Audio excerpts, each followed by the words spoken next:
People of Earth, we have come to upgrade your cosmic consciousness. DNA activation ready. In 3, 2, 1.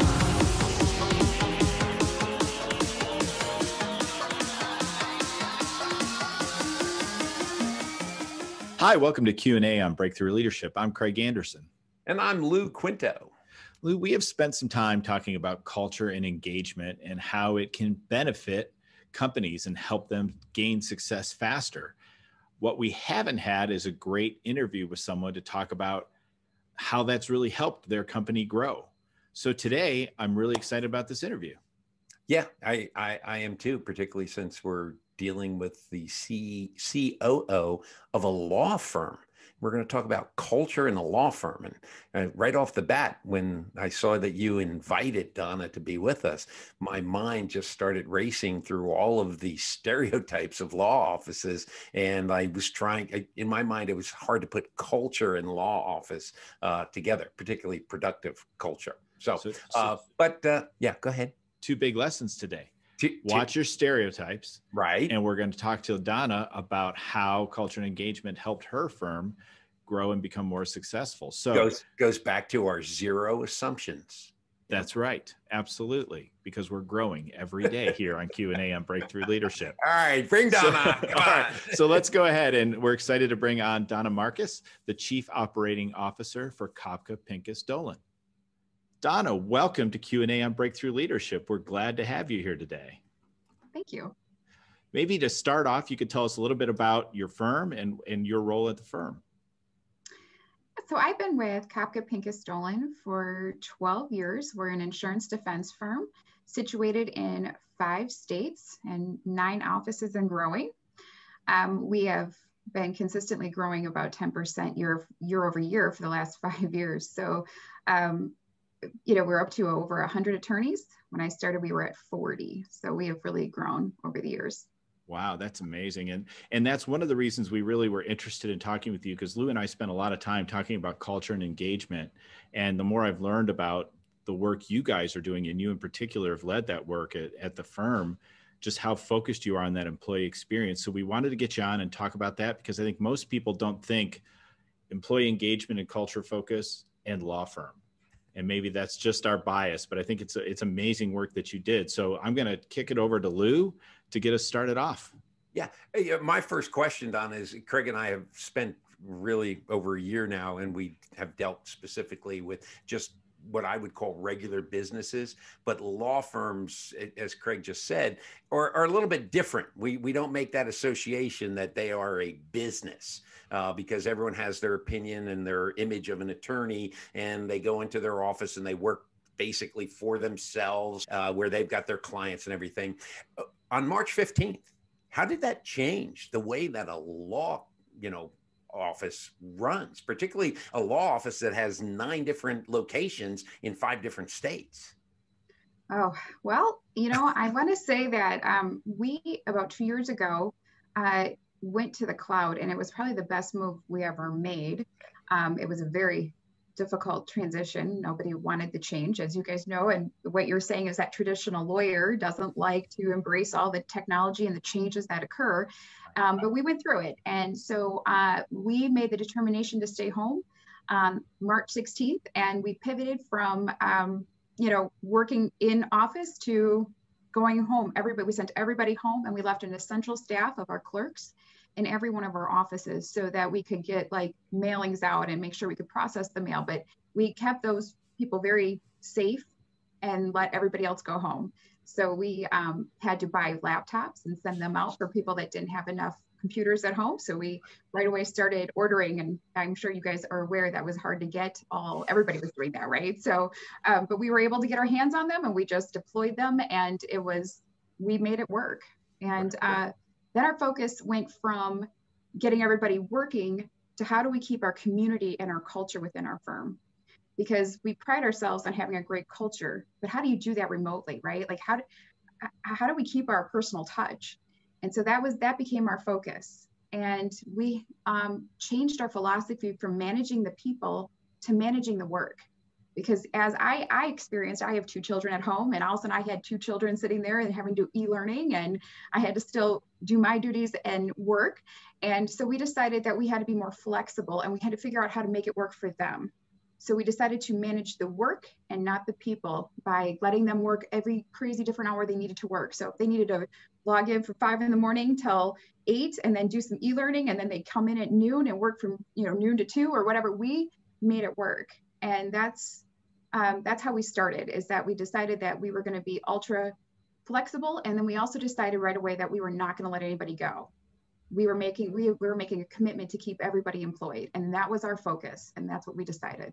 Good. That's interesting, because I mean, like I said, we all have our images of a law firm and everything, and yet many people don't realize the collaboration that goes in and the teamwork needed in all of these different cases that an attorney will be working with their clients. You've got paralegals, you've got your administrators. I mean, there's a lot going on. So it's not just an attorney going home and doing their work from home.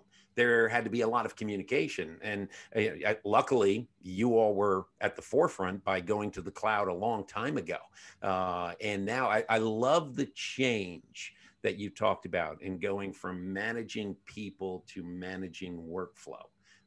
Because that is so important, giving people the flexibility to be able to do what they needed to do. Because let's face it, when it comes to attorneys' hours, we all have our jokes about, how an attorney bills, but this truly gave an attorney the opportunity to bill 24 hours a day because of that flexibility that was incorporated in that. So I'm impressed. I really am. The other thing that we did right away was we put a task force together. And it was, Bob Kopka, one of the owners of the firm, he, was like early in March, he was like, hey, I think we got to think about COVID and get plans for it. And I'm like, how do I plan? I don't even know I've never been through a pandemic. Is this real? Or okay, should I plan for one office going down or a couple people getting sick? Like, how do you plan? Right. And I sat with my office managers. I have an office manager in every office. And we just sat there and played, I felt like it was Armageddon, right? Like, okay, what happens if this happens? Or what happens? And we just had a scenario, and we played this out beginning of March, and I thought we'd never use it. I actually thought it was a waste of time. I'm just gonna be honest. I never anticipated this type of environment, right? So, and so when things started happening, we talked about having a team A and a team B team, right? So team A would stay in the office and team B would go home and start working just in case team A gets sick, team B comes in, kind of how we were thinking about it. And then, but then we were like, okay, if Chicago gets closed down, everything's going to change to our Crown Point office. And so we kind of played all these scenarios out. So when it came to happening, right, like all of a sudden, it happened so fast, right? All of a sudden it was, becoming more and more, evident that it was a problem. And then they started shutting things down. I just felt like we just pulled out plan A or plan B or plan C. And the first thing we did was we put a task force together, and we met on Zoom every morning, every office manager, managing partner, and our executive team. And we talked every morning about what we were doing, what we needed to plan for, how we were going to execute this, how we're going to communicate it. And we still to this day are meeting as a task force, because we are still every day navigating something that we may have not anticipated, or so we still are in that mode, not in a crisis mode by any means, but just keeping that level of communication up, because it helps us keep ourselves motivated in a time where it's hard to stay maybe motivated working from home every day. Yeah. So it keeps everybody aligned. Yeah, and let's touch a little bit more on what we talked about. You were so focused through this process on maintaining the culture that you had worked to build. Maybe take us back to almost the pre-COVID time when you decided, culture and engagement was going to be an important piece of the work you do at the firm. What drove that? How did you start implementing those processes? Well, I started at the bottom, right? Everybody starts somewhere. And I remember when I was choosing where I wanted to work or what I want to do, the number one thing was I wanted a great environment. Well, again, you just said, I don't associate that with a law firm, right? So when I wanted to be a lawyer. So I originally went to working in a law firm because I wanted to make sure I liked the environment before, and I took my LSAT and I had the whole plans of going in, being a lawyer. And then my husband got laid off, and then those plans went to the side, and I had to, just stay working at the time. This was back with the real estate crash, right? So I have always wanted a great place to work, and that has always been a focus of mine everywhere I've gone. So I always looked at how people are being treated and how your peers are treating you, because that's systematic. Like it bleeds down, right? So if leaders aren't great, people aren't happy, you get treated, ultimately, you're not an environment you want to be in. Let's just put it that way. So I ended up at KPD, and I started off as a legal biller, and I thought it was a stepping stone. I didn't like the environment. I didn't like the people, but the economy wasn't great. And slowly but surely, as the economy was rebounding, the people that weren't great were leaving. And I was slowly moving up. And I remember just going, my focus is always going to be on creating a great environment. So all of a sudden I became the leader of the billing department. Well, then I wanted to make sure everybody in my department felt valued, because again, it's easy to put the focus on the attorney as being the most important. But I always feel that if the attorney's billing, you got to get the bills out the door to make money. So I was like, made them feel so important and how important their role was for the firm. And that became my focus. And then as I became director of operations and now chief operating officer, I wanted that for everybody. I want everybody to feel like they're important, that we're listening, that we are putting our focus on our people. And that has paid off dividends, right? Your assets in your firm or any company is your people. And I remember when I first became director of operations, I spent my whole time hiring. Just as I got an office hired up, another office was losing its people. And I spent all my time, instead of focusing on operations and making things better, I just spent the time billing in people. And I was like, we got to change this vicious cycle. And it doesn't show up on your P&L, but it sure costs the firm a lot of money. So I started talking to our executive committee about culture, and it was amazing how many people didn't even know what the term culture meant. And so we had to define what culture was and what did we want that to look like. So that's how we started, and understanding it was the glue that holds everybody together. Mm-hmm. And what are we doing? So we looked at our core values, and are we living our core values? It can't just be the support staff has to live this way and the attorneys don't have to. We have to hold everybody accountable. And so that's when we started that focus and making our decisions based on our core values, it changed our firm. Wow. Interesting. And it sure sounds like it's paid dividends, because I'm sure there's lots of reasons you've had the growth you've had, but part of that, I assume, has to be keeping a stable workforce, keeping engaged employees has resulted in greater and greater growth for the firm. Yeah. At one point, our turnover was over 40%, and now it's down to under 10%. Wow. So, and for law firms, and that's across the board, attorneys, paralegals, clerks, all that stuff. Really? Wow. It's amazing.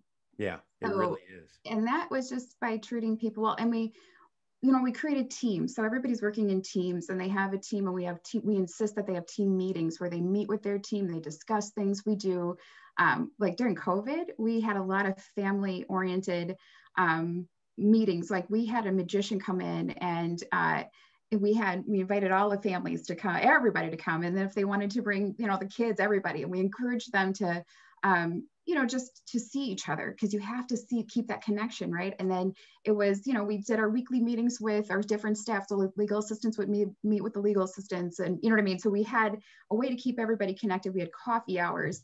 We had cocktail hours, and we sent everybody a cocktail package just to get people talking and keep people engaged. And we did a lot for families. And I would think that the biggest thing that I love about this is that instead of it just being about our employees, it now became a part of their whole family, right? Everybody, down to the dogs, right? Like we were doing, we added pet insurance, because that was just all of a sudden we noticed that everybody in their office, when they would show us a picture of their office, we would do something like that. their pet was sitting across their desk or they were sitting on their lap. And so we just started to embrace the whole family or the whole, everything about them, not just. So pet insurance is a perk now if I join the firm? Yes, you can have pet really? insurance. Yes. Mm-hmm. Wow. Yeah. That's great. Pet insurance. I thank God for COVID.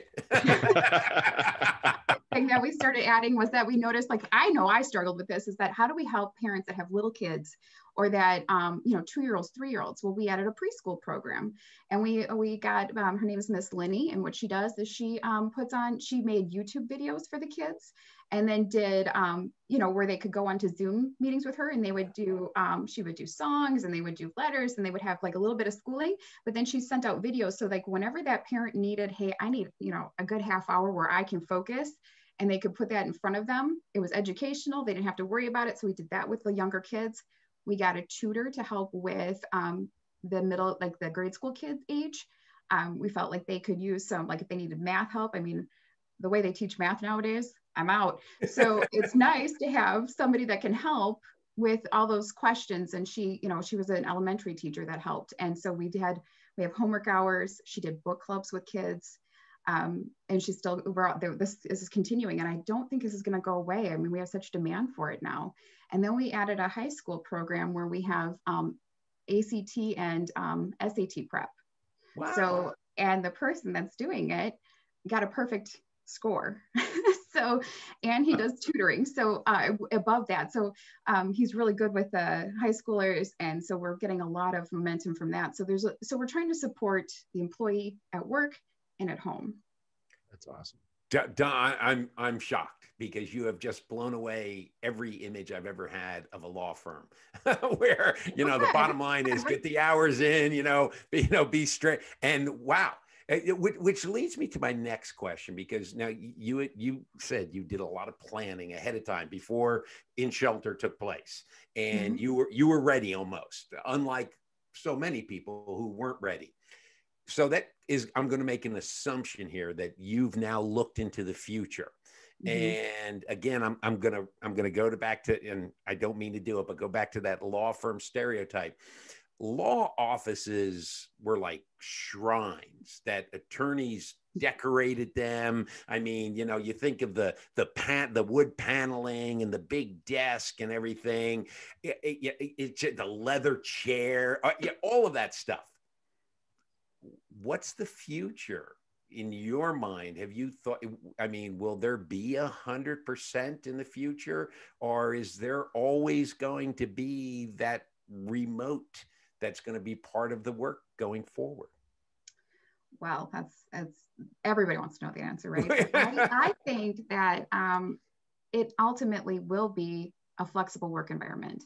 It has to be. Everybody now, law firms used to lag in technology, and this pushed everybody ahead, right? It forced our industry to come along. And now we've proven that even a legal assistant can work from home, where before we always let our attorneys kind of work wherever they wanted to be, as long as they made a presence in the office at some point. But we never would consider a legal assistant to work from home. Yeah. I don't know if it was lack of trust or the idea that they need to be at their fingertips. Private information also. Yeah, exactly. The private information, I remember Bob Kopka, he wanted his assistant to sit right outside of his office. He couldn't even think about her being 3 cubes down. You know what I mean? It had to be right outside because he needed her at arm's length. And now everybody's like, well, I'm okay. They're accessible. I can call them anytime. We can get on a Zoom right away. We can meet with them. They found success. And now I think that we've proven we can do it. There's no going back to the way we used to be. I think people yearn to be together. So I think we're going to find a hybrid of it, right? And we're going to have that flexible work, and like they might come in Monday, Tuesday, and they're going to work Wednesday and Thursday from home or whatever. And we're going to roll with it because, to be honest, it works. And our people are proven to be successful with it. So why would we go back to the old way? I don't think will be an old way. I think this is from what you've said, I think you've seen the fruits of everything that you've done and right. What the environment has provided you and your ability to cope with it and to manage it throughout. Your job now is just to make flexibility more stable going forward. Thank you, Lou. Yep. Yeah. So it's really interesting because I think underlying that, and I have another client that has like a 2,000 person call center that no one in their right mind thought could ever work from home. And they came to this conclusion to say, we work hard to hire good people that are trustworthy people, and we need to trust them to be able to do this. And it sounds like that's where you guys got to, is we've hired great people. Let's let them work. Yeah, and at first I think we had to let them all know we're watching, right? Because you don't want anybody to take advantage. And we were trying to navigate this as well. And we had tools in place. So like, you know, if somebody didn't touch their computer for 3 or 4 hours and they were logged in, you kind of wondered what they were doing and you would check in on them.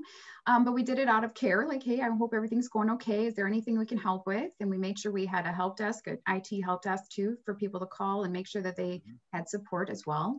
Once they knew that we trusted them and that we were checking in and we were still watching, it just became like every day, like this is how we have to act. And we haven't had any problems with productivity.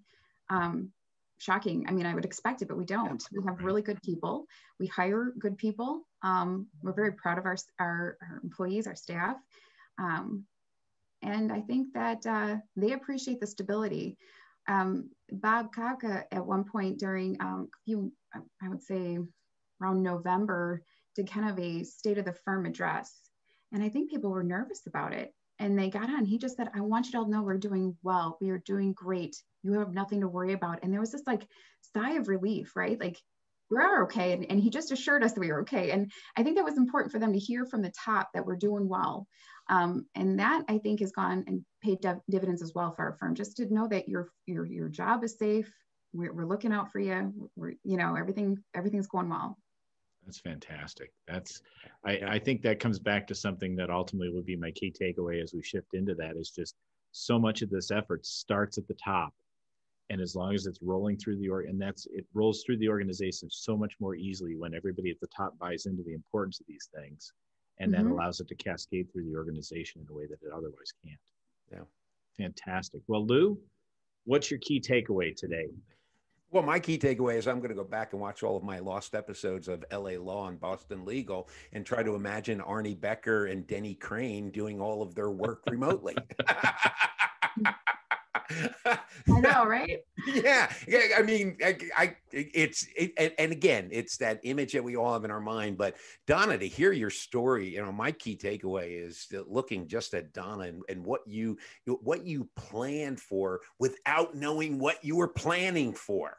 But it puts you into that position to really be ahead of the pack because you had at least some plans, because you were thinking hypothetical. And my key takeaway is just the remarkable foresight and actually hard work that you did planning for something you didn't know what to plan for. That was great. My kudos. Hats off to you. Great job.